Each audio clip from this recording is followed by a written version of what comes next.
Кыргыз-Тажик чегарасында болгон окуя боюнча өкмөттүн маалыматы бүгүн жогорку кеңеште берилди.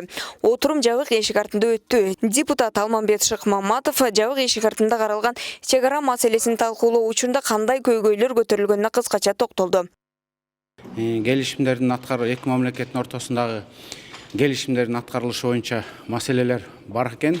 Анын баягы объективдүү, субъективдүү жерлери бар экен. Көп маселе ошол Кыргызстан тараптан тажик жарандары үйлөрдү сатып алып, 50ге жакын үйдү сатып алып, баягы жашап, анан баягы булар биздин жер деп ошого баягы доомат коюп аткан маселелер бар экен. Эми аны азыр эки мамлекеттин ортосундагы маселелер менен чечилет. Ал ошондой эле Кыргызстанда чегара маселелери конституция боюнча өкмөткө жүктөсө, Тажикстанда чегара маселелеринин баары президенттин колунда экенине токтолду. Депутат андан сырткары чегарада аткезчилик көйгөйү, мамлекеттик органдардын үй мүлкүн документтерди Кыргызстан тарапка эмес, Тажикстан тарапка каттаткан учурлар бар экенин айтты. Айтор өкмөттүн чече турчу маселелери, жагдайлары абдан көп экен, деди эл өкүлү. Алмамбет Шыкмаматов журналисттердин тажик тарап кандай талаптарды коюп жатыптыр деген суроосуна азыр талкуу болуп жатканын, ал аяктагандан кийин биле турганын кошумчалады. Ал эми өнүгүү прогресс фракциясынын лидери Бакыт Төрөбаев мамлекеттик чегараны делимитация жана демаркация боюнча комиссияга агенттик же комитет деген макам берүү сунушталып жатканын билдирди. Негизи бир мамлекеттик стратегияны иштеп чыгыш керек. Именно Баткен область боюнча ушу Тажикстан менен чектеш чегара боюнча, чектеш айылдар боюнча, элдин социалдык, экономикалык абал боюнча кандай биз иш-чараларды өткөзөбүз. Бул азыр мен айта албайм, мен божомолду айттым, балким биз электр энергиянын тарифтерин өзгөртөбүзбү, салык жагынанбы балким өзгөртөбүзбү, балким биз ушу чегарага жакын жайгашкан элди көчүрөбүзбү, башка жерден жерлерди берип үй куруп беребизби.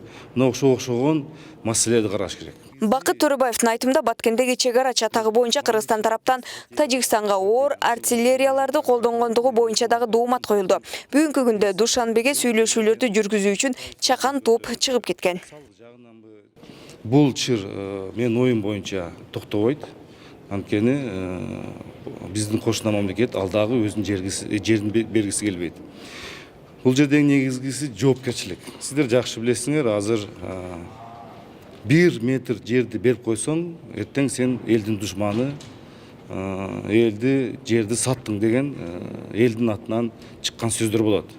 Ошого азыркы күндө өкмөт дагы, президент дагы, жогорку дагы 1 метр бербегенге аракет жасап атабыз.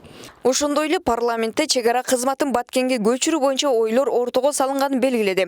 Ал ошондой эле Кыргыз өкмөтүнө жаңжалдын алдын алуу иш-чараларын көргөн эмес деп собол таштаган. Андан тышкары депутаттар ушул маселе боюнча чечкиндүү чечим кабыл алышыбыз керек. Ушул менен демаркация, делимитация маселеси баары ошо чечилиш керек, комиссия түзүлүп. Антпесе мындай нерсе кайра кайталанышы мүмкүн.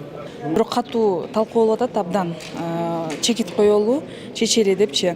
Негизги көңүл бурган маселе бул жана комиссия бар эмеспи, делимитация жана демаркация боюнча.